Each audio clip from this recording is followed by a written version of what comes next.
या लागी एकादशी वेदार्थ माहिरी सुकावले समस्त ते साधकाशी परमार्थ स्वानंद देत संपूर्ण मंथोनी वेदशास्त्रार्था व्यासे केली महाभारत त्या महाभारताचा मतितार्थ श्री भागवत हरिलीला त्या भागवताचा सारांश तो हा जाण एकादश तित वक्ता सोय ऋषिकेश परब्रह्म रस प्रबोधी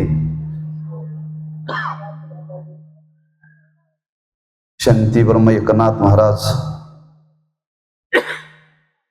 आणि त्या नाथ महाराजांनी एकादश स्कंदावरती ही लिहिलेली टीका त्याला एकनाथी भागवत असं संबोधित केलं जातं. त्या एकनाथी भागवतातील शेवटचा अध्याय आणि त्या समारोपाच्या संबंधाने नाथ महाराजांनी एकादश स्कंदावरती मी का टीका लिहिली त्याची कारण मीमांसा महाराजांनी प्रकट केलेली आहे. ज्ञानोबांनी गीतेवरती भाष्य का केलं त्याचं कारण सांगितलं. तुकोबारांनी गाथा का लिहिली त्याचं कारण सांगितलं. म्हणजे हे संत वाङ्मय का प्रकट झालं याचा स्वीकार का संतांनी केला त्याचा विचार करणं थोडस गरजेचं आहे. आज या ठिकाणी शांतीब्रह्म एकनाथ महाराज यांच्या समाधी सोहळ्याला 425 वर्ष होत आहेत. जो नाथ महाराजांनी आपल्या अवतार कार्यामध्ये ग्रंथ कौस्तुभ एकनाथी भागवत या ग्रंथाला 450 वर्ष पूर्ण होत आहेत. तो कालावधी आहे कार्तिक शुद्ध पौर्णिमा शके 1496 आणि आता चालू असलेलं शक 1600 वर काहीतरी आहे ते वजाबाकी करा म्हणजे यावर्षी 451 वर्ष होतात बरं का. गेल्या वर्षीच्या पौर्णिमेला कार्तिक पौर्णिमेला 450 वर्ष पूर्ण झाली. त्याचा उत्सव पैठण या क्षेत्रामध्ये संपन्न झाला आणि तो सोहळा आपणही साजरा करावा हा सर्व वारकरी बांधवांनी बेळगाव जिल्हा नाम तालुका आणि चंदगड तालुका सर्वांच्या एकमताने आपणही त्या संतांचा गौरव करावा करणं कर्तव्य आहे. हा मनीमानी संकल्प घेऊन आपण हा उपक्रम 1 वर्षभर राबवला. वास्तविक या वर्षामध्ये एक तरी भागवताचं पारायण व्हायला पाहिजे होतं एकनाथी भागवताचं, पण आपण हरिपाठावरती जोर दिला त्याला प्राधान्य दिलं. ते सोपं आहे. एक अभंग तरी आपल्याला सोडवता यावा. ठीक आहे, वर्षभरामध्ये संपूर्ण भागवताचं जरी पारायण करताना तरी आजच्या समारोपाच्या निमित्ताने एका तरी अध्यायाचं करावं. म्हणून आज 16व्या अध्यायाचं पारायण केलं का. 16वा अध्याय हा मध्य भाग आहे बरं का. 15 अध्यायामध्ये काय विषय आले त्याचा पूर्वार्ध आणि राहिलेल्या 15 अध्यायाचा उत्तरार्ध या दोन्हीचा समन्वय 16व्या अध्यायामध्ये सांगितला. तो आपल्याला पहिले 15 अध्याय आज आपल्याला सारांश रूपाने वाचायला मिळाले आणि राहिलेले 16 अध्याय सारांश रूपाने वाचायला मिळाले. हा भाग मनी मानसी घेऊन तो 16वा अध्याय निवडला. कारण कोणता अध्याय वाचावा प्रश्न होता. जसं ज्ञानेश्वरीचं वर्णन केले 9वा आणि 12वा अध्याय, तसा भागवताचा कोणता अध्याय वाचावा. ज्ञानूचा सारखा फोन म्हणजे महाराज अध्याय निवडा. म्हणलं अभ्यास करतो आणि तुला सांगतो. आणि ते अनुक्रमणिका पाहिली आणि त्याच्यामध्ये हा विचार आलेला आहे. तेव्हा आपण 16वा अध्याय वाचावा आणि तो आज आपण वाचला.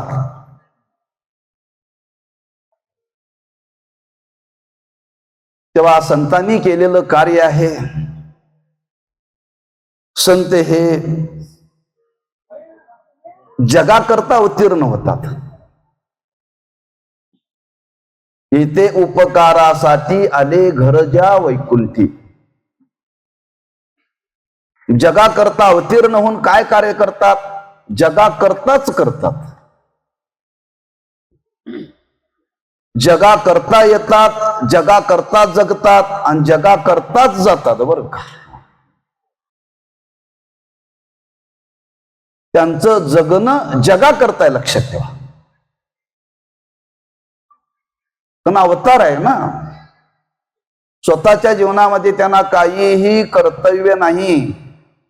ज्याच्या जीवनातलं कर्तव्य पूर्ती झालेली नाही तो समाजाकरता काहीही करू शकत नाही. ज्याच्या जीवनामध्ये काय कर्तव्यच राहिलेलं नाही तीच माणसं जगाकरता काहीतरी करू शकतात. आपल्याला अनुभव आहे का हो. पारायण आला नाही महाराज, फार अडचण हो.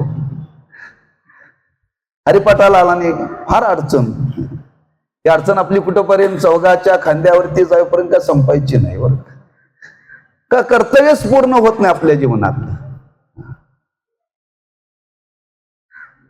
आणि कर्तव्य रहित असं संतांचं जीवन असल्यामुळे संतांनी केवळ परोपकाराकरता स्वतःचं जीवन खर्च केलं. बरं का, त्यांनी दुसरं काही आपल्या जीवनामध्ये केलेलं नाही. प्रत्येक गोष्ट त्यांच्या जीवनातली घेण्यासारखी आहे. अगदी प्रगट झाल्यापासून अवताराचा समारोप होईपर्यंत आपल्या जीवनातलं काहीच घेण्यासारखं नसतंय. आणि असं अवतरण या भूतलावरती संतांचं झालेलं आहे. किंबहुना देवच अनेक रूपाने या भूतलावरती अवतीर्ण झालेलं आहे. गुरुवर्य साखरे महाराज नेहमी सांगत असतात,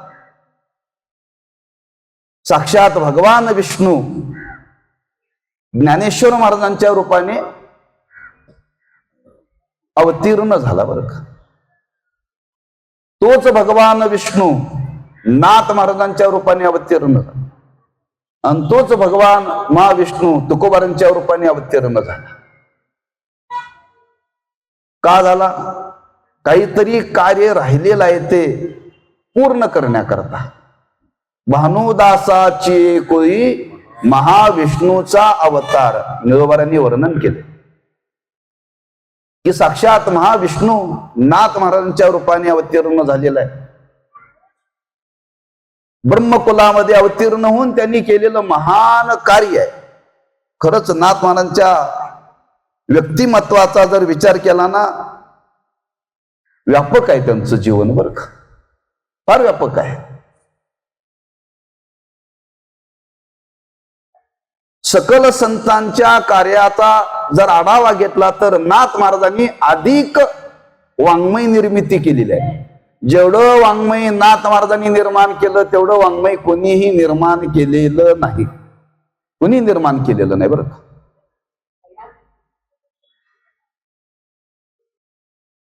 ज्ञानोबारांनी गीतेवरती भाष्य केलं, 9,000च ओव्या लिहिल्या, पण नाथ महाराजांनी 18,000 ओव्या लिहिल्या. बरं,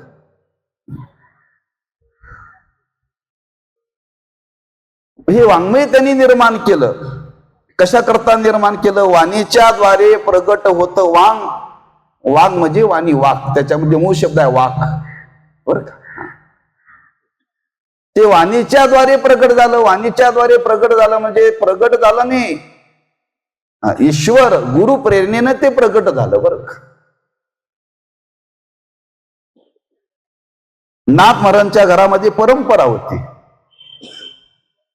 त्यांच्या घरामध्ये रोज एक पुराणिक बुवा येऊन भागवत वाचायचा बरं का. आणि नाथ महाराज रोज ते भागवत ऐकायला बसायचे. वय वर्ष 8, 6 वर्ष बालपणापासून त्यांना आवड. त्या पुराणिकाच्या पुढे ते रोज ऐकायला बसायचे. आणि ते ऐकता ऐकता त्यांच्या मनावरती बिंबलं. आणि 8व्या वर्षी महाराजांनी संस्कृत भाषा संपूर्ण अवगत केली बरं का. कितव्या वर्षी? आपण 80 कडे आलो, आपल्याला मराठीने बोलता येत नाही. 8व्या वर्षीच बरं का. आणि त्या भागवत श्रवणाच्या परिणाम त्यांच्या मनामध्ये असा विचार येऊन गेला, हे अतिशय महनीय स्वरूपाचं आहे, आपल्याला काय याच्यावरती करता येईल का, असा त्यांना बालपणामध्ये आलेला विचार आहे. आणि त्यांनी तो पूर्ण केला पुढं बरं का. आणि 8व्या वर्षी संस्कृत आणि मराठी भाषेमध्ये ते इतके प्रवीण झाले आणि गुरु भेटीची तळमळ त्यांच्या अंतःकरणामध्ये निर्माण झाली.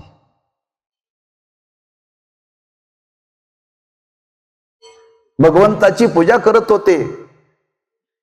आणि पूजा करता करता करता त्यांना दृष्टांत झाला, जनार्दन स्वामी नावाचे थोर पुरुष आहेत, त्यांच्याकडे जा, त्यांना गुरु कर, असा दृष्टांत झाला पूजा करताना बरं का. हा, पण रोज पूजा करत होते, रोज श्रवण करत होते, ध्यास होता अंतःकरणामध्ये.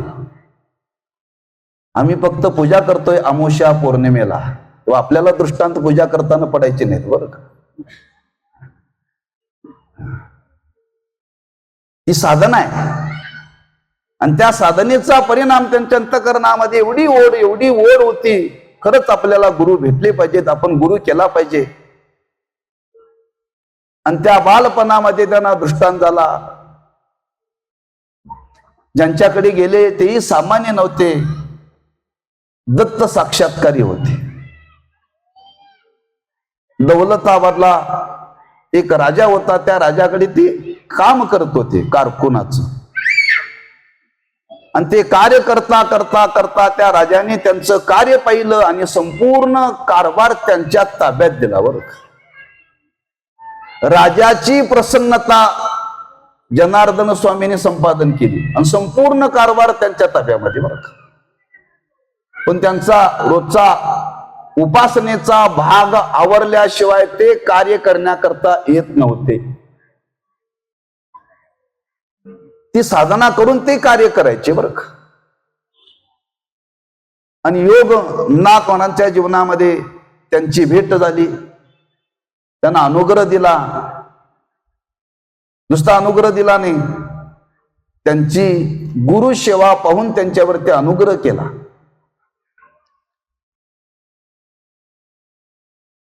आता आपले गुरु जे कार्य करतात त्या कार्यात मदत करत होते नाथ महाराज बरं का हिशोबाला. आणि हिशोबाला मदत करता करता करता एक दिवशी हिशोब लागेना, 1 पैशाचा फरक पडला बरं का. जमा खर्च कोणाचा? राजाचा. कोण करत होतं? गुरु करत होते.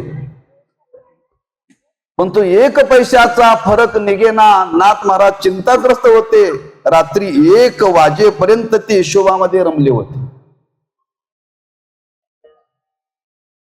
हे गुरु कार्यामध्ये सुद्धा 1 पैशाचा फरक पडता कामा नये, एवढा भाव त्यांच्या अंतःकरणामध्ये होता. संतांच्या जीवनातून शिकावं,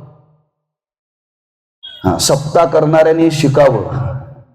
1 पैशाचाही फरक पडू नये. लोक म्हणतात खालवर झालं तर कोण बघतय?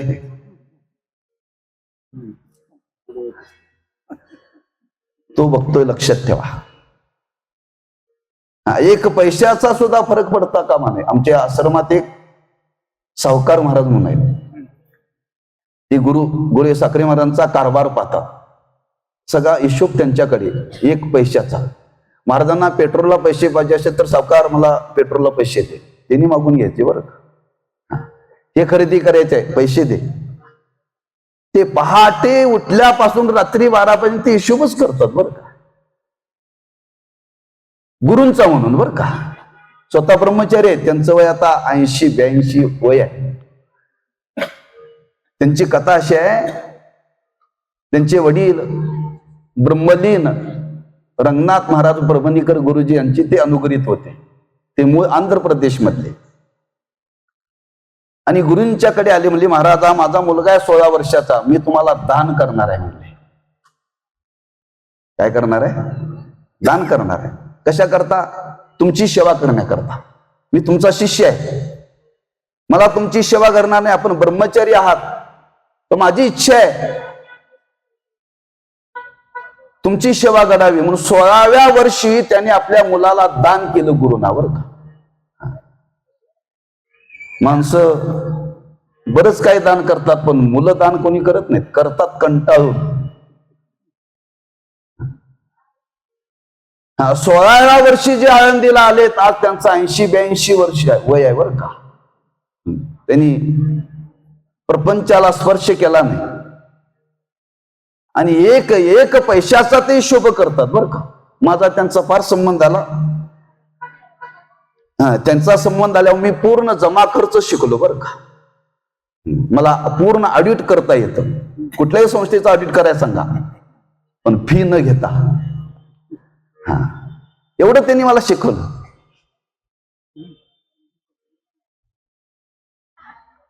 जसं आज ते गुरु सेवा म्हणून एक पैशाचा हिशोब करतात, त्याच न्यायाने नाथ महाराज करत होते बरं का. त्याच्याकरता मी उदाहरण अलीकडचं दिलं. असं असू शकतं का? होऊ शकतं का? महाराज ते त्या काळात होतं, आता हे शक्य आहे का? आहे. जिवंत उदाहरण दिलं, कथाकथित नव्हे. त्यांनी जर 10 रुपये आम्हाला पुण्याला जाताना दिले, तर 10 रुपयाचा खर्च लिहून द्यायचा कागदावरती त्यांना बरं का. 88ला 2 रुपये तिकीट होतं आळंदी पुणे, एसटी होती हो. एवढी गर्दी असायची, जायला 2 रुपये, यायला 2 रुपये. मग दिवसभर काम केलं की 1 रुपयाचे चिरमुरे फुटाने खायचे बरं का. ते काय खाल्लं ते लिहायचं बरं का त्यात. आणि तो 10 रुपयाचा हिशोब द्यायचा. ते आजही म्हणतात, पूर्णानंदला जर पैसे दिले तर तो 10 रुपयाचा सुद्धा हिशोब देतो. म्हणून गुरुवारी महाराज म्हणले, अरे तू घरी जाऊ नको, इथंच राहा. अशी माणसं आश्रमात पाहिजे. मी महाराजांचा शब्द डावलून आलो. महाराज बोलले नाही 10 वर्षे का. अशी मुलं मिळत नाहीत म्हटली.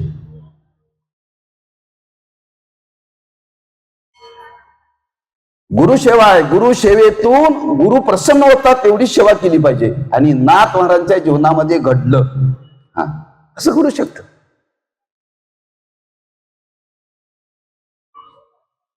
रात्री 1 वाजता 1 रुपयाचा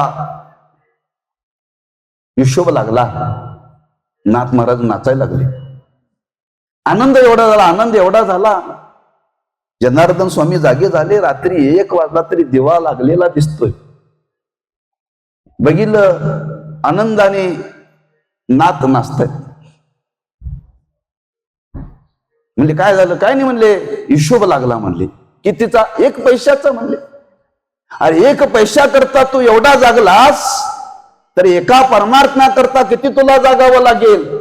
असं जे बोलले, त्या बोलण्याचा परिणाम झाला की त्यांना साक्षात्कार करून द्यावा लागला बरं का. एका पैशा करता जागणारा, हेच तू परमार्था करता जागलं तर तुला देव भेटेल, हे वाक्य त्यांच्या मनामध्ये बिंबलं बरं का. आणि त्यांच्या जीवनामध्ये ते घडलं. म्हणजे एवढी प्रसन्नता गुरूंच्या जीवनातून त्यांनी प्राप्त केली. आज हे पहा, संतांच्या जीवनाकडे नाथ महाराजांनी फार सुंदर वर्णन केले. मला जनार्दन स्वामींनी शिकवण दिली म्हणतात. काय देतात? जे या ग्रंथा आदर करीती, अथवा जे का उपेक्षिती, केवळ जे कोणी निंदिती तीही आम्हा ब्रह्ममूर्ती सद्गुरु रूपे.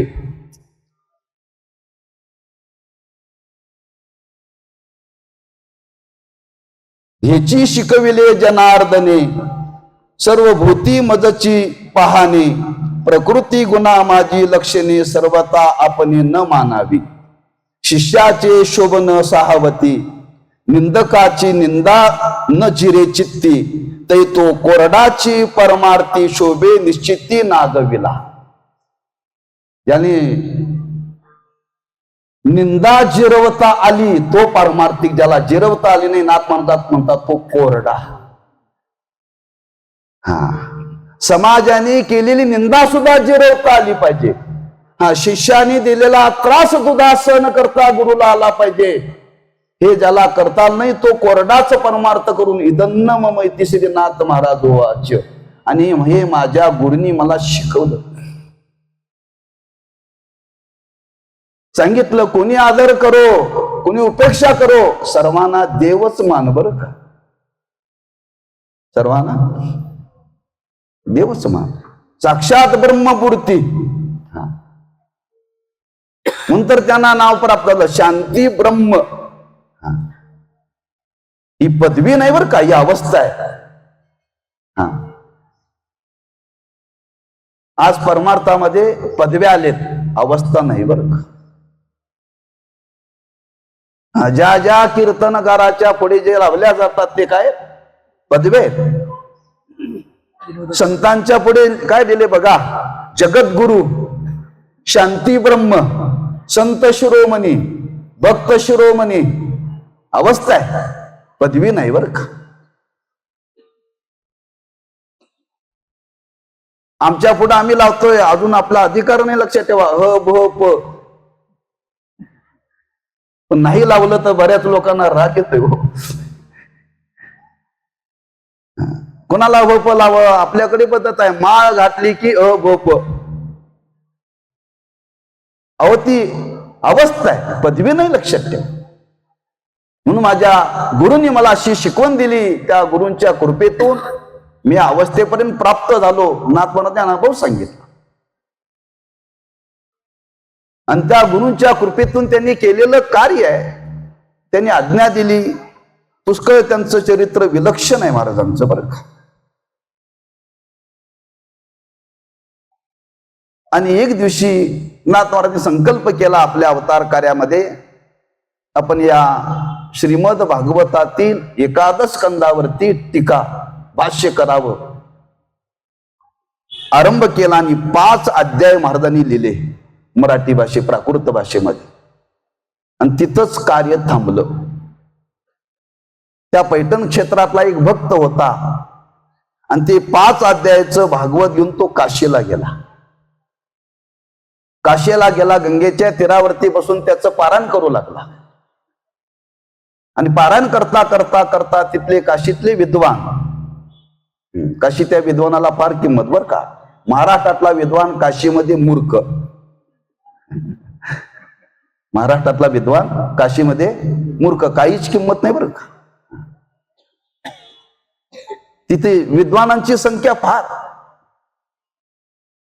विद्वान होते, यती होते.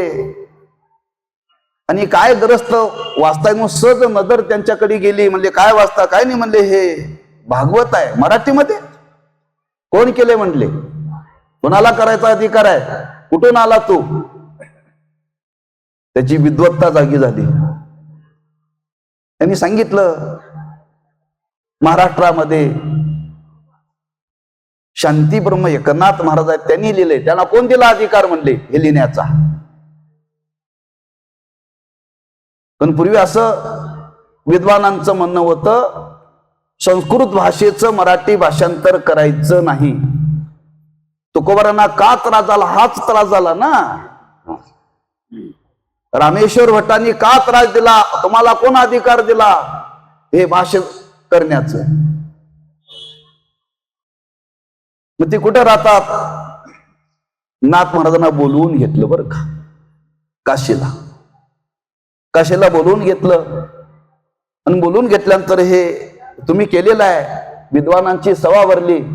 आणि त्या विद्वान सभेमध्ये महाराजांनी त्या 5 अध्यायाचं तात्पर्य सांगितलं. सांगितल्याबरोबर सगळे विद्वान स्तिमित झाले बरं का. एवढे स्तिमित झाले, सांगितले राहिलेले सर्व अध्याय पूर्ण करा म्हणून.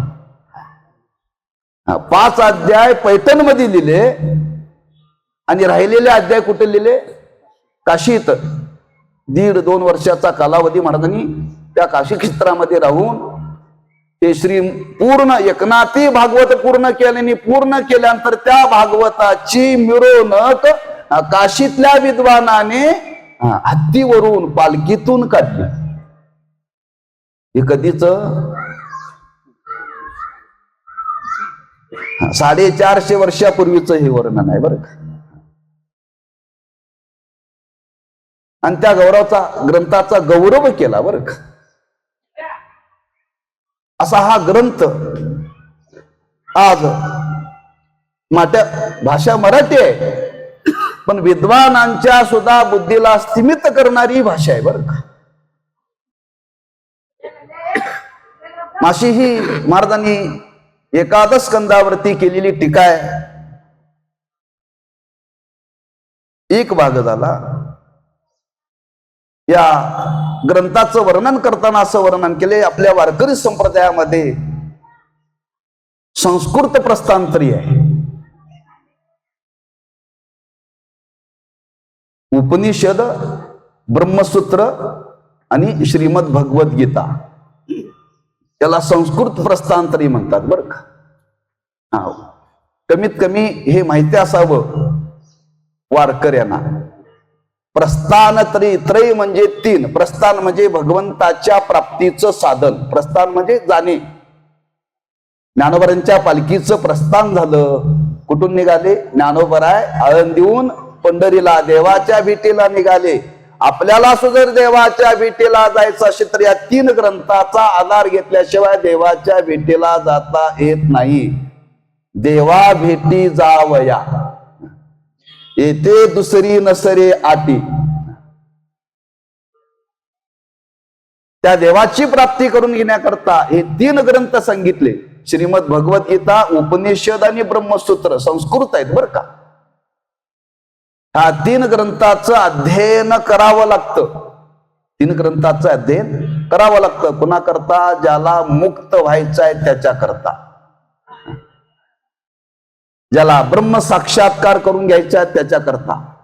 म्हणून श्रोत्रिय ब्रह्मनिष्ठ कृपाळू कुणाला म्हणतात? ज्यांनी या प्रस्थांतरीचं अध्ययन केले त्यांना. कुणाला तरी म्हणत संतांनी विचार केला हे प्रस्थांतर आहे, संस्कृत आहे, पण समाजाला संस्कृत कळत नाही. संस्कृत कळत नाही म्हणून सकल संतांनी विचार केला हे आपण मराठीमध्ये आणावं. म्हणून पहिलं श्रीमद भागवत गीतेवरती पहिलं भाष्य केलं ज्ञानोबरांनी ज्ञानेश्वरीच्या रूपाने. दुसरं भाष्य केलं ब्रह्मसूत्रावरती नाथ महाराजांनी.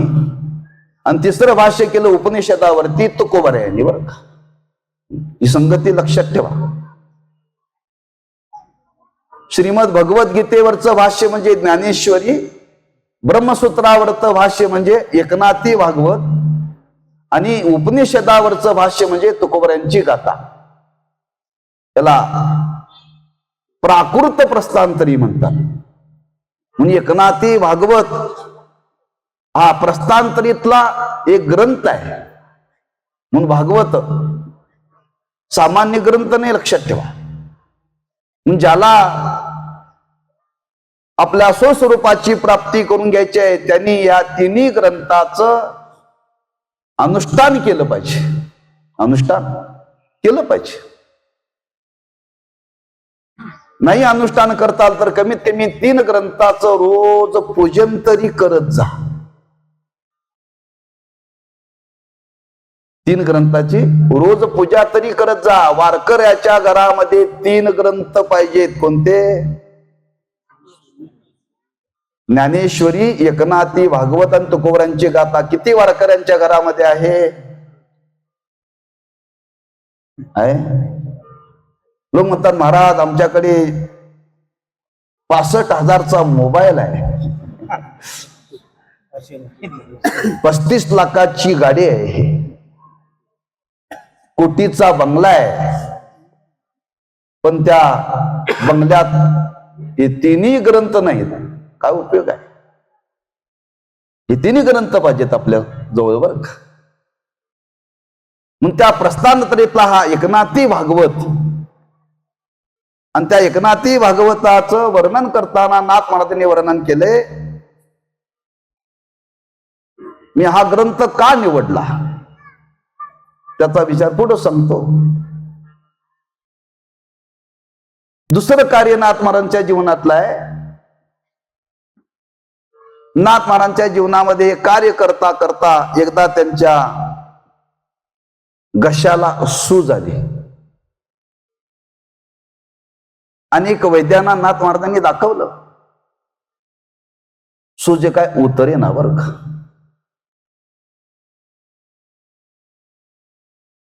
ज्ञानेश्वर महाराज दृष्टांत दिला, हे बघा मी आळंदीमध्ये समाधी अवस्थेमध्ये आहे, माझ्या कंठाला अजान वृक्षाची मुळी लागलेली आहे,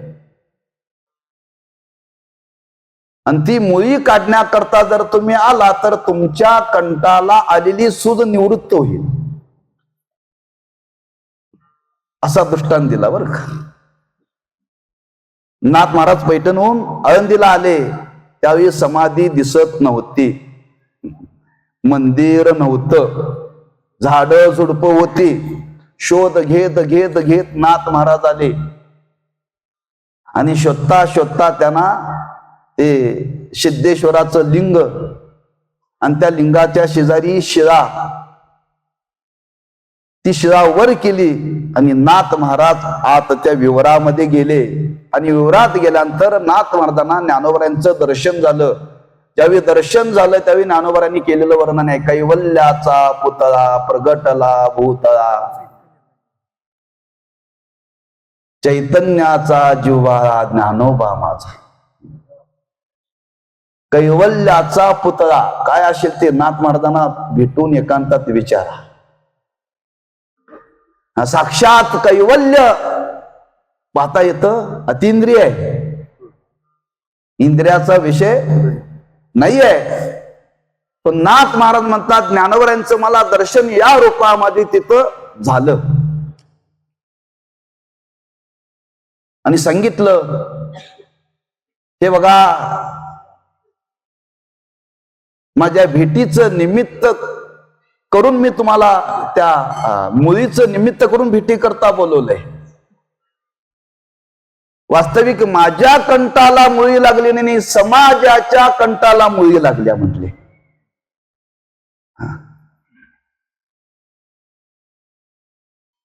की समाजामध्ये अधर्म वाढायला लागलाय म्हटले, संत वाङ्मयाविषयी भावना राहिलेली नाही.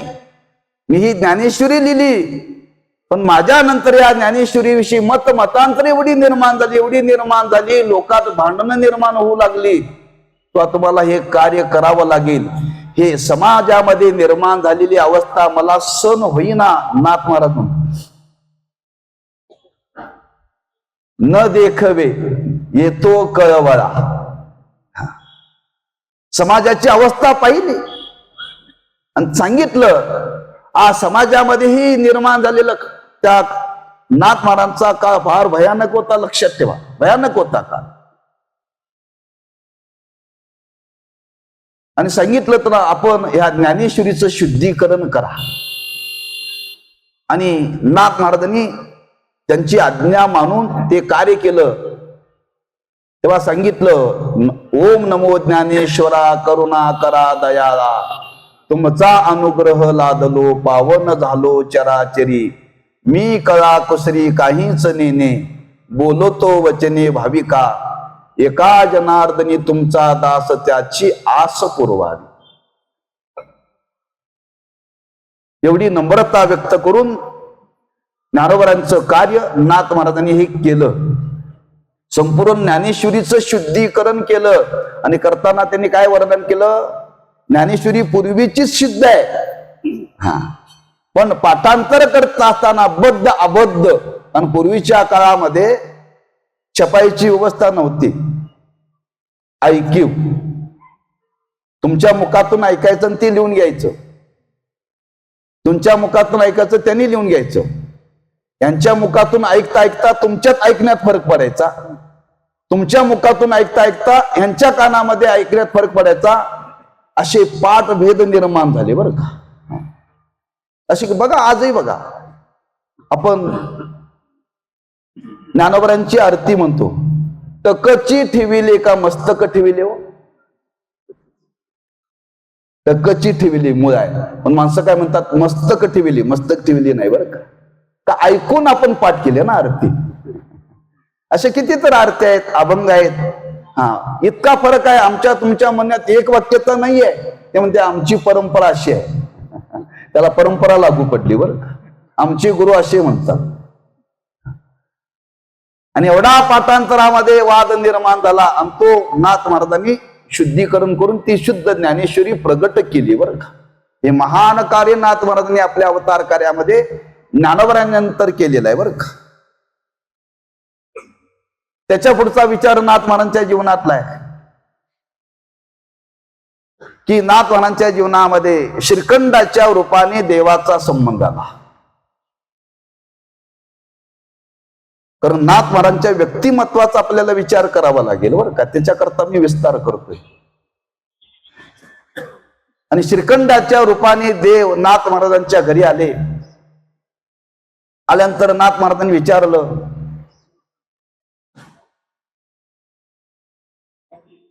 तुला काय काम करता येतं आणि तुला काय काय आवडतं.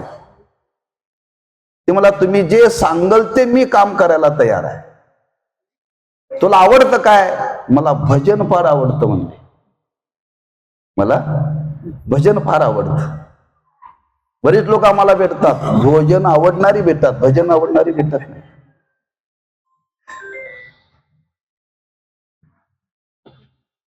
आणि नाथ महाराजांच्या घरामध्ये आले, चौकशी केली, तुला काय द्यावं लागेल, काय अपेक्षा तुझी, काय नाही म्हणले. 2 टाइम भोजनाची व्यवस्था आणि वर्षातून एकदा जाड भरड वस्त्र. जाड भरड, हा जाड भरड कोणाला आवडत नाही. एवढंच, याच्यापेक्षा अपेक्षा काय नाही म्हणले. तुझं लग्न म्हणजे झालेलं नाही म्हणले.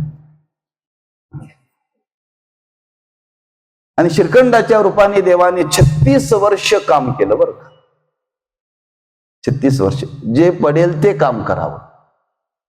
देवाची पूजा करण्याकरता चंदन उगळावा. कुणी देवावं, देवानेच देवाला लावण्याकरता चंदन उगळावा बरं का. देवाच्या पूजेला लागणारी बागेतून फुलं आणावीत, ती देवघर झाडावं, पाणी भरावं कावडीने. का बरे आवडीने भरणार नाही. का बरे आवडीने भरणार नाही, त्याला म्हणतात कावडीने.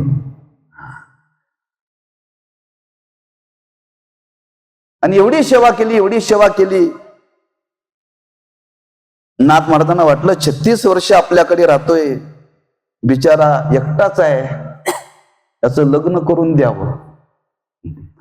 आता यांनी जगाची लग्न सगळ्यांची लावली, तर यांचं लग्न नाथ महाराज लावण्याकरता निघाले. 36 वर्षे पूर्ण होतात. नाथ महाराजांनी विचार केला याचं लग्न लावावं. लग्न लावायच्या आधीच बाबा निघून गेला.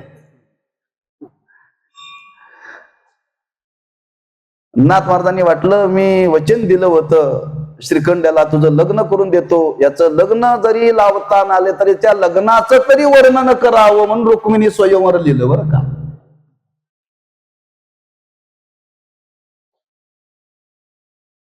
इच्छा राहिली. आता देवाचं लग्न आपण लावू शकत नाही, म्हणून त्यांच्या पूर्ण लग्नाचं जसं घडलं तसंच्या तसं दिलं इत्तमभूत बरं का. म्हणून अलीकडे उपाय सांगितला जातो, ज्याला लग्न ठरत नाही त्यांनी रुक्मिणी स्वयंवर वाचा. ज्यांची ठरत नाहीत त्यांनी असा उपाय सांगितला जातो. एकाने सांगितलं महाराज मी 108 पारायण केली अजून जुळना. मला आणि 108 पारायण कर.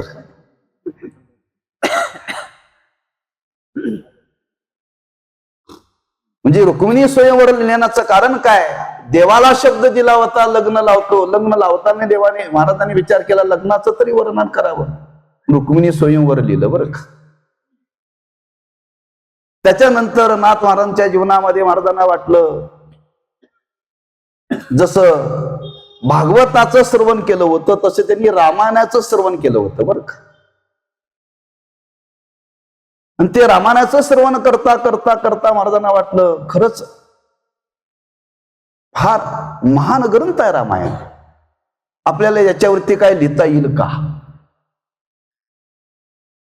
म्हणून भावार्थ रामायण लिहिण्याचा संकल्प नाथ महाराजांनी आपल्या अवतार कार्यामध्ये केला. आणि ते भावार्थ रामायण लिहिता लिहिता महाराजांच्या आयुष्यामध्ये ते पूर्ण झालं नाही बरं का. मग घडलं काय? त्या पैठण क्षेत्रामध्ये एक ब्राह्मणाच्या घरामध्ये एक मुलगा होता आणि तो आईला म्हणला आई मला पुरणपोळी पाहिजे, पुरणपोळी पाहिजे. जा म्हणले, त्या नाथ महाराजांच्या घरात रोज असते. ती उठलं आणि गेलं ना तिथं. पोळी खाण्याकरता आलेला बरं का गावबा, गावबा पोळी खाण्याकरता आला. सांगितलं काय इच्छा? काय नाही म्हणले मला पुरणपोळी फार आवडते. नाथ महाराजांच्या घरामध्ये रोज भगवंताला पुरणपोळीचा नैवेद्य होता, रोज रोज, एकही दिवस खंड नाही बरं का.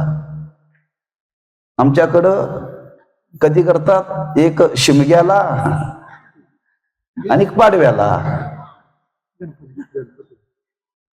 गणपतीला करत नाही, ते गौरीला करतात.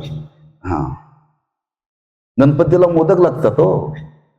आणि अधूनमधून काय केली तर, पण नाथ महाराजांच्या घरामध्ये रोज पुरणपोळी. आणि ती पुरणपोळी कशी खायची असते तुम्हाला माहितीये?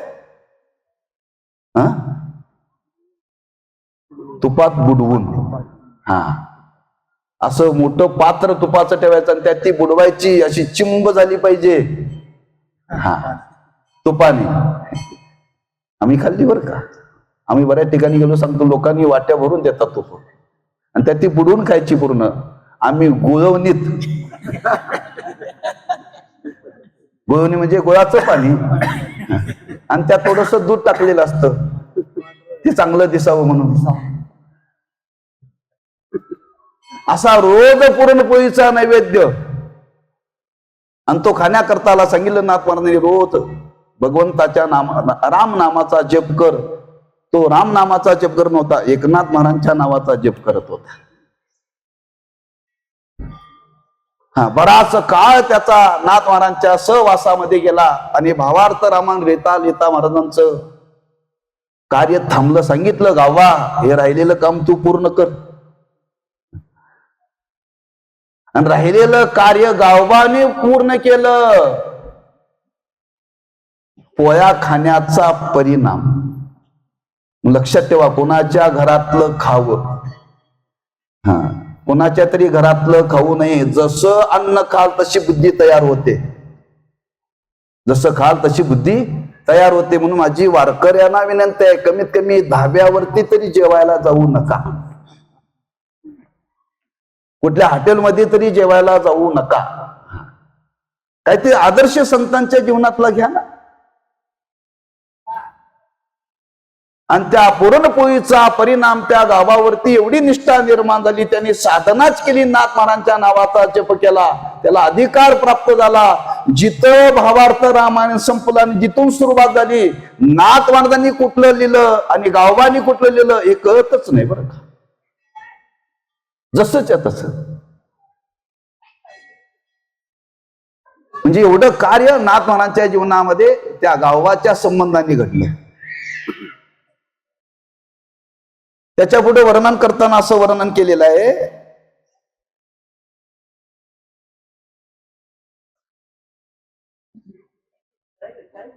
नाथ महाराजांच्या त्या काशीचं वर्णन करताना असं वर्णन केले, दक्षिण काशी म्हणजे पैठण आणि दक्षिण द्वारका म्हणजे पंढरपूर बरं का. दक्षिण द्वारका म्हणजे पंढरपूर आणि दक्षिण काशी म्हणजे पैठण. धर्मपीठ म्हणजे पंढरपूर आणि ज्ञानपीठ म्हणजे पैठण असं वर्णन केलं. हा, चालतं बोलतं विद्यापीठ म्हणजे आज पैठणचं वर्णन केलं जातं. पंढरपूर हे धर्मपीठ आहे आणि पैठण हे ज्ञानपीठ आहे बरं का. मग तिथं सर्व ज्ञान जन्माला आलं.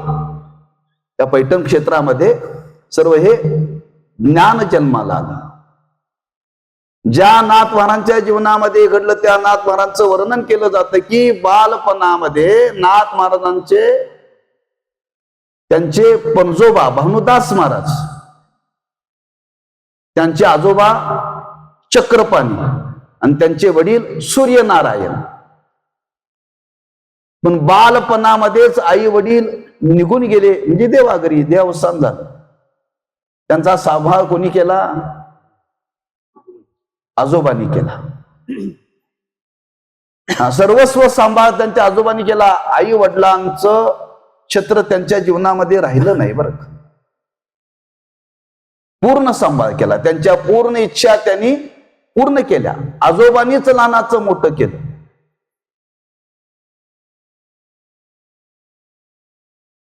आणि हे कार्य करता करता करता महाराजांनी आपल्या जीवनाची पूर्तता करायची ठरवली. आपलं कार्य झालेलं आहे. आता आपण जगाचा निरोप घ्यावा.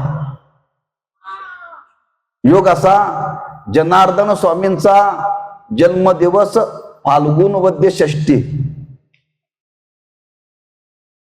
आणि पुण्यतिथी सुद्धा फाल्गुन वद्य षष्ठीच.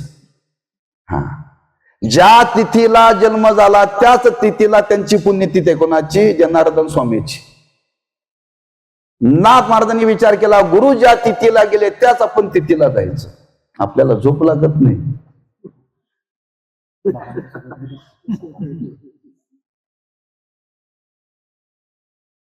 आणि संकल्प केला महाराजांनी, आपलं कार्य पूर्ण झालेलं आहे.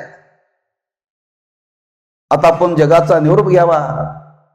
सांगितलं लोकांना, या म्हणले मी आता जाणार आहे. दुपारच्या वेळेला नाथ महाराजांनी आपला देह ठेवलेला आहे.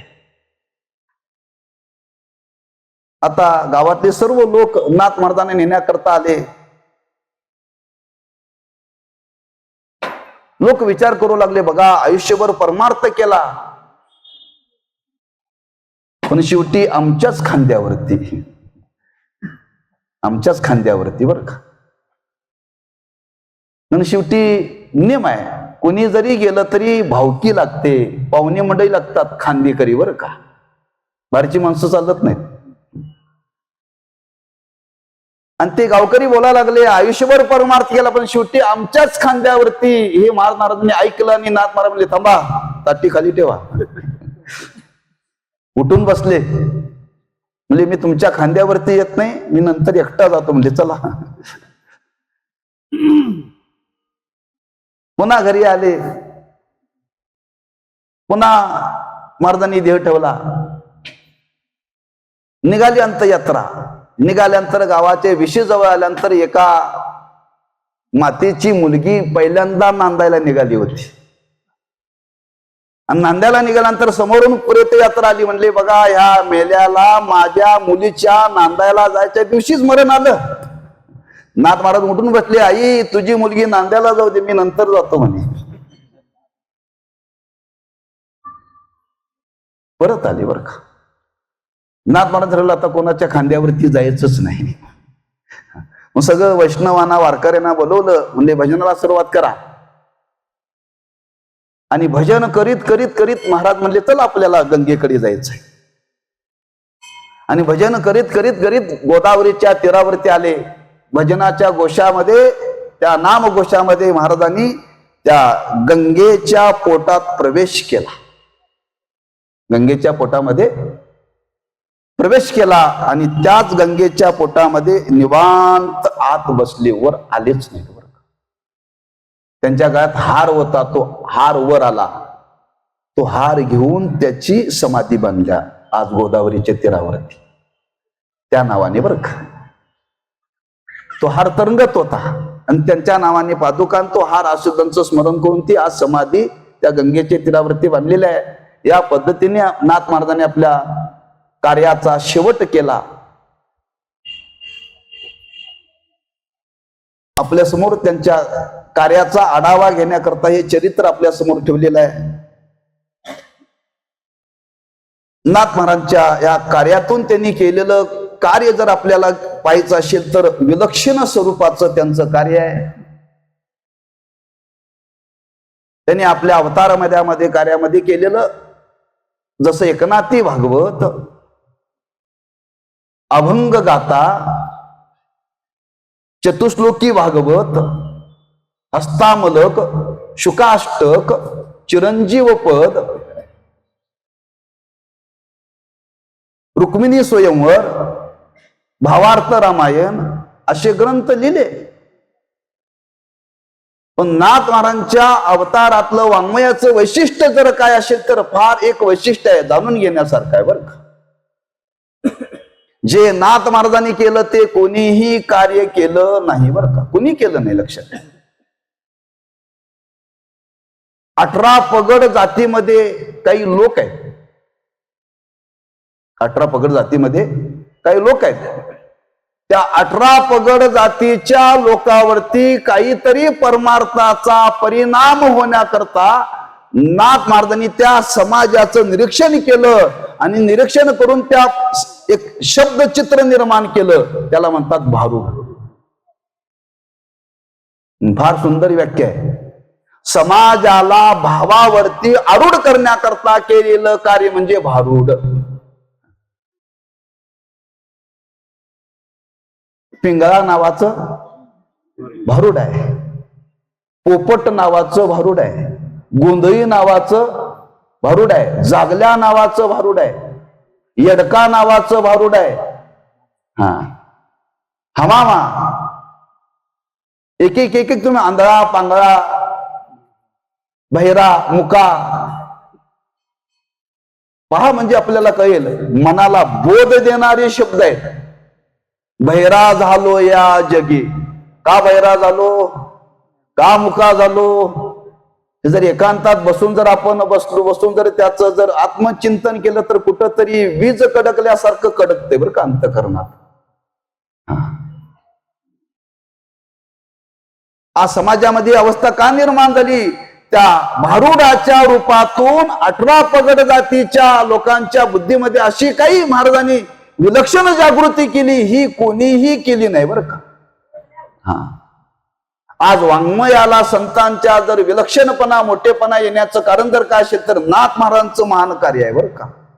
ज्ञानोबांनी केलं, तुकोबांनी केलं, नामदेवरांनी केलं, पण सकल समाजाला याच्यामध्ये प्रवृत्त करण्याकरता भारूडाच्या रूपाने केलेलं कार्य आहे बरं का।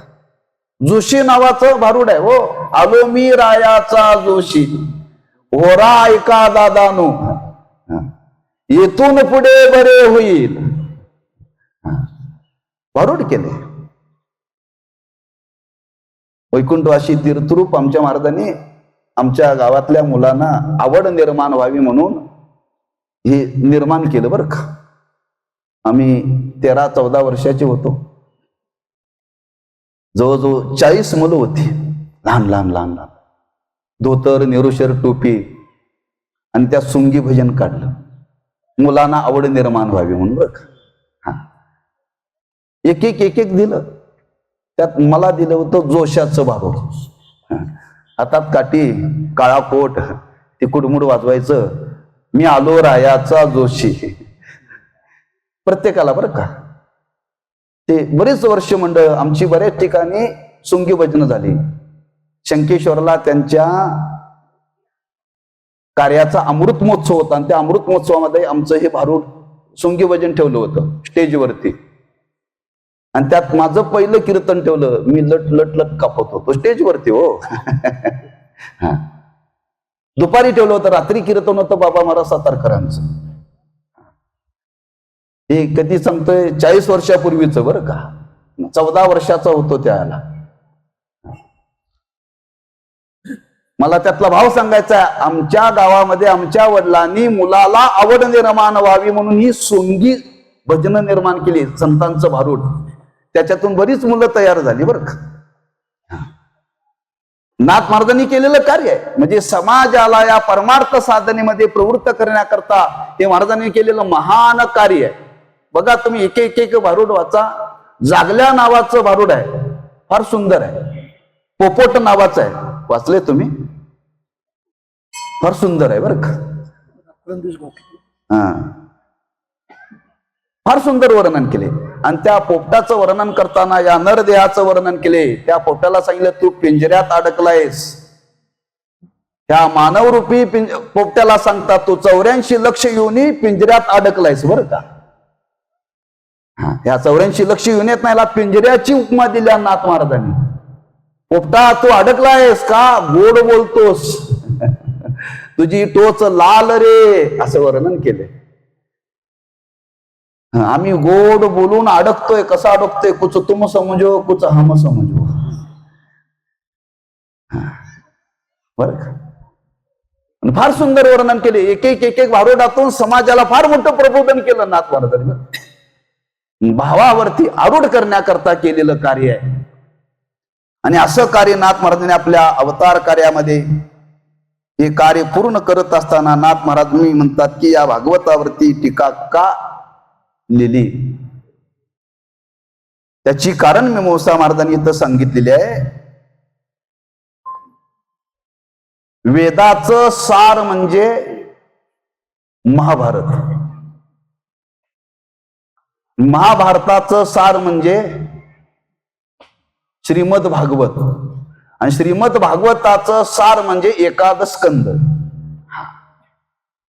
ज्याला वेद वाचायला वेळ नाही, ज्याला महाभारत वाचायला वेळ नाही, ज्याला श्रीमद भागवत वाचायला वेळ नाही, त्यांनी कमीत कमी एकादश स्कंद तरी वाचावा. एकादश स्कंद वाचायला ज्याला वेळ नाही त्यांनी एकनाथी भागवत तरी वाचावा. हे वाचायला वेळ नाही त्यांनी जीव द्यावा. याच्या पुढे काय करावं? अरे 4 वेद कुठं, महाभारत कुठं, श्रीमद भागवत कुठं, किती किती सोपं करावं. म्हणजे आम्हाला सारूपाने तिथं महाराजांनी शब्द वापरलाय, मंथोनी वेदशास्त्रार्थ. मंथन केलं, जसं ज्ञानोबांनी मंथोनी नवनीता तैसे गे अनंता. सर्व शास्त्राचं सार मंथून काढलेला हा एकनाथी भागवत आहे. मग तो वाचावा का तसा ठेवावा का नुसता गौरव करावा? वाचावा, त्याचा अभ्यास करावा. एवढा अभ्यास आहे. तुम्ही खरंच तुम्हाला सकल शास्त्र अवगत व्हावं असं जर वाटत असेल तर एकनाथी भागवताचा अभ्यास करा.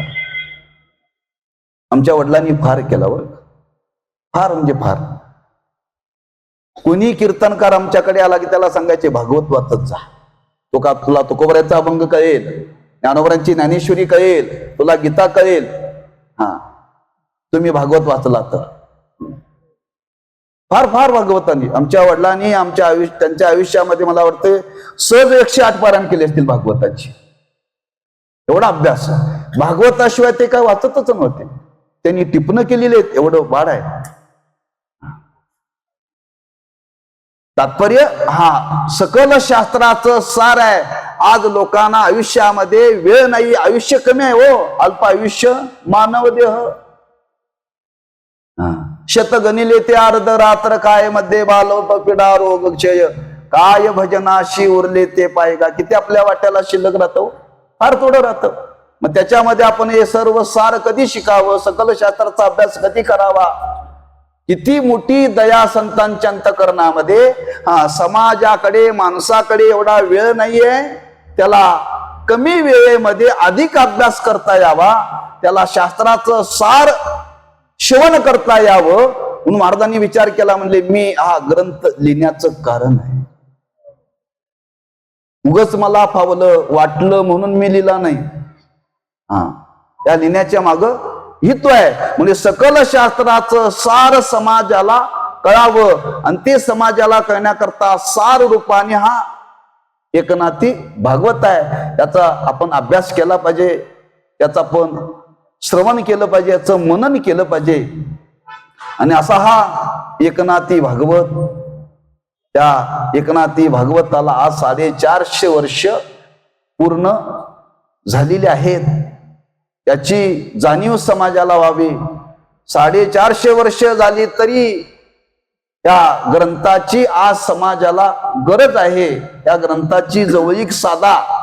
आपलं जे आयुष्य उरलेलं आहे त्या उर्वरित आयुष्यामध्ये या ग्रंथाचा संबंध ठेवा. जो कोणी या ग्रंथांचा संबंध ठेवेल तो संतांचा संबंध ठेवेल बरं का. आज या भूतलावरती या वाङ्मयाच्या रूपाने संत जीवन आहे. आम्ही तुम्ही ज्ञानोबराय पाहिले नाहीत, आम्ही तुम्ही तुकोबराय पाहिले नाहीत, आम्ही तुम्ही नाथ महाराज पाहिले नाहीत, आम्ही तुम्ही नामदेव महाराज पाहिले नाही. पाहणं शक्य नाहीये. पण पाहण्याकरता दृष्टी आपल्याकडे कुठे आहे? भेटलेली माणसं आपल्याला ओळखता येत नाहीत. भेटलेली माणसं ओळखता येत नाहीत. आम्ही संतांना ओळखणार कधी हो? एवढा अधिकार आपल्याकडे नाहीये. पण आमचं तुमचं काहीतरी पूर्व पुण्य आहे, अनंत जन्माची पुण्य आहे की हे सकल संत या भूतलावरती अवतीर्ण झाल्यानंतर आम्ही तुम्ही जन्माला आलोय. तेव्हा आपल्याला वाङ्मयाच्या रूपाने संतांचा संग करता येतो. या भाषेवरून नाथ महाराजांचं जीवन काय होतं बोलण्यावरून माणसं ओळखता येतात बरं का. बोलण्यावरून माणसं ओळखता येतात. म्हणून या संत वाङ्मयाचा जर आपण अभ्यास केला तर नाथ महाराज आपल्याला काही अंशाने कळतील, पूर्ण कळणार नाहीत. म्हणून या सकल संत वाङ्मयाचं आपण चिंतन करावं, त्याचा संग करावा. सतत या ग्रंथाची सेवा आपण जीवनामध्ये करावी बरं का. आणि दुसरं, त्यांच्या अवतार कार्याला आज 425 वर्ष पूर्ण झालेले आहेत. असा हा दुग्ध शर्करा योग. आणि त्या निमित्ताने आपल्या महाराष्ट्राच्या बाहेर या ग्रंथाचा गौरव करण्याकरता अनेक उत्सव झालेत. तोच उत्सव आपल्यालाही करता यावा म्हणून सर्वांच्या संकल्पातून आपण हा केलेला एक प्राथमिक कार्यक्रम आहे. 1 वर्षभराचा आपण हा कार्यक्रम राबवला. आणि त्या निमित्ताने नाथ महाराजांच्या हरिपाठावरती आपण चिंतन केलेलं आहे. त्याचा हातचा समारोप आहे. आणि समारोपाच्या निमित्ताने आपण या ठिकाणी आज सर्वजण आलेलो आहोत. दुसरी गोष्ट जाता जाता आपल्याला सांगायची आहे, योग आहे. हे एकामागून एक आलेले आहेत. तुकोबारांच्या वैकुंठ गमनाला 375 वर्ष पूर्ण होतात उद्याच्या बीजेला बरं का. आणि त्या निमित्ताने महाराष्ट्रामध्ये फार मोठे सोय आहेत. देवला तर फार मोठा आहे. भंडारा डोंगराच्या पायथ्याला बीजेच्या वेळेला उत्सव आहे. जवळला मला वाटते 10 ते 11 हजार लोक गातापारायणाला बसणार आहे. बीजे दिवशी त्याचा समारोप आहे बरं का. त्यांनी वर्णन केले की त्या निमित्ताने 375 वर्षे पूर्ण होतात म्हणून 375 पकवाज मिरवणुकीला, 375 पताका, 375 विनेवाले, असं 375 केले बरं का. फार मोठा आहे. आपल्याला त्या सोयाला राहता नाही आलं तर पाहायला तरी जायला का हरकत नाही बरं का. आणि तिकडे जरी आपल्याला जाता नाही तर आपल्या भागामध्येच कोल्हापूर जिल्ह्यामध्ये राधानगरी तालुक्यामध्ये सरवडी या ठिकाणी हा संकल्प केलाय. 1000 लोक गातापारायणाला बसणार आहेत. 27 जानेवारी 27 जानेवारीला शेवट आहे. 20 जानेवारी ते 27 जानेवारी असा गातापारायणाचा सोहळा आहे. तिथं कोणाला जाता तर जा, पण त्याच्याकरता नाव नोंद करावं लागेल. ऑनलाईन वरती व्यवस्था आहे, तुम्हाला नंबर देईन. जो कोणी पारायणाला बसेल त्याला गाता तिथं मिळणार आहे. 1000 लोक गातापारायणाला बसणार आहेत. सगळे वक्ते महाराष्ट्रातले सगळे. त्याची पत्रिकाही आपल्याला मिळेल. दुसरी गोष्ट आपल्याला सांगायची आणखी, ज्ञानोबारांच्या जयंतीला 750 वर्ष पूर्ण होत आहेत. ज्ञानेश्वरांची जयंती जन्मदिवस कोणता? गोकुळ अष्टमी. गेल्या गोकुळ अष्टमी पासून पुढच्या गोकुळ अष्टमी पर्यंत 1 वर्षाचा कालावधी आहे. येणाऱ्या गोकुळ अष्टमीला 750 वर्षे पूर्ण होतात ज्ञानोबांच्या जन्मदिनाला, जयंती. आणि त्या निमित्ताने श्री गुरु साखरे महाराजांच्या प्रेरणेने साधक आश्रमामध्ये 17 मे ते 24 मे असा 750 लोक ज्ञानेश्वरीच्या पारायणाला बसणार आहे बर का. वैशाख वद्य पंचमी ते वैशाख वद्य द्वादशी 750 लोक ज्यांना यायचं आहे त्यांनी नाव नोंद करायचं. येणारे मात्र 60च्या आतले असावेत. 60च्या आतले असावेत. येणाऱ्याला बंधन आहे. येणाऱ्याचा वारकरी पोशाख पाहिजे, कुठल्याही पोशाखामध्ये चालणार नाही. 7 दिवस तिथं कोणाला पारायणाला बसायचं असेल तर या पोशाखामध्ये आपण 7 दिवस तिथं राहिलं पाहिजे बरं का. राहण्याची जेवणाची व्यवस्था आहे, त्यात पहिलं प्राधान्य दिले. काही महाराष्ट्रामध्ये आमच्या आश्रमाच्या संबंधाने काही लोकांनी 108 पारायण केली ज्ञानेश्वरीची, त्यांना प्राधान्य दिलेलं आहे. आणि त्याच्यामध्ये पारायण नेतृत्व करणारे आमच्या आश्रमाचेच विद्यार्थी, माझे विद्यार्थी 2 ज्यांना मुखोद्गत ज्ञानेश्वर आहे, पांडुरंग महाराज क्षीरसागर आणि नामदेव महाराज पवार, दोघांना मुखोद्गत ज्ञानेश्वर आहे. ते व्यासपीठ चालक असतील बरं का. आणि ते सावकाश पारायण होणार आहे, घाईघाईनं संपवण्याकरता नाही बरं का. असा तो एक सोहळा होणार आहे, तो योग आहे. त्याही सोहळ्याकरता कोणाला यायचा असेल तर या. आपण हा सोहळा ठिकाणी या नाथ महाराजांच्या निमित्ताने संपन्न केलेला आहे. असंच कार्य आपल्या भागामध्ये हे चालावं, चालण्याची गरज आहे. आपल्याला या उत्सवातून एक प्रेरणा मिळालेली आहे, परमार्थाची अधिक. आपण सर्वजण एकत्र आलेलो आहोत, त्यात बरेच तरुण मंडळी एकत्र आलेत हरिपाठाच्या निमित्ताने. ज्ञानोबांच्या हरिपाठाचं चिंतन वर्षभर गेलं, नाथ महाराजांच्या हरिपाठाचं चिंतन वर्षभर गेलं, आणि सर्व तरुण एकत्र आलेत हरिपाठाच्या निमित्ताने. आता हे संपलं म्हणजे संपलं नाही बरं का, आता ही सुरुवात आहे. इथून पुढं वाढलं पाहिजे. टाळकऱ्यांची संख्या, त्याला टाळ वाजवता यावा, त्याला काही चाली म्हणता यावीत. तेव्हा हे पुढं चालवण्याकरता, याच्याकरता काहीतरी संकल्प करणाऱ्या मंडळींनी सर्वांनी बसून याचा विचार विनिमय करावा बरं का. हे पुढे चाललं पाहिजे बरं का. पाठांतर झालं पाहिजे. आज पाठांतराचा अभाव आहे. कीर्तनाला कीर्तनकारांनी अभंग घेतला की प्रत्येकाने मोबाईल बाहेर काढलाच, गाता किशात आहे ना. अभंग पाठ नाही कोणाला. पाठांतर वाढलं पाहिजे. नाथ महाराजांचा हरिपाठ, ज्ञानोबांचा हरिपाठ, एका वाङ्मयाचं पारायण झालं पाहिजे. म्हणून असा काही संकल्प करा. वर्षातून एक ठिकाणी आपण बसून तुकोबारांच्या गाथेचं पारायण करू, वर्षातून एक ठिकाणी बसून आपण भागवताचं पारायण करू, वर्षातून एक ठिकाणी बसून आपण ज्ञानेश्वरीचं पारायण करू. आणि भजनाची सवय लागण्याकरता कुठं तरून तुम्ही आठवड्यातून सर्वांनी एकत्र यावं भजनाकरता. भजन जिवंत राहिलं पाहिजे. आज सगळ्या छंदिक चाली येऊ लागलेत बरं का. आणि वारकरी चाली लोप पावत चाललेत. तेव्हा ह्या चाली आपण जतन केल्या पाहिजेत. तेव्हा फार मोठी आपल्यावरती जबाबदारी आहे. या संकल्पातून आपल्याला मिळालेली प्रेरणा आहे. आणि हे कार्य अधिक अधिक पुढे आपल्या जीवनामध्ये व्हावं. तेव्हा त्या नाथ महाराजांच्याकडे, तुकोबारांच्याकडे, ज्ञानोबारांच्याकडे एवढीच इच्छा प्रकट करायची आहे. आपल्या प्रेरणेतून आम्ही कार्य हाती घेतलेलं आहे.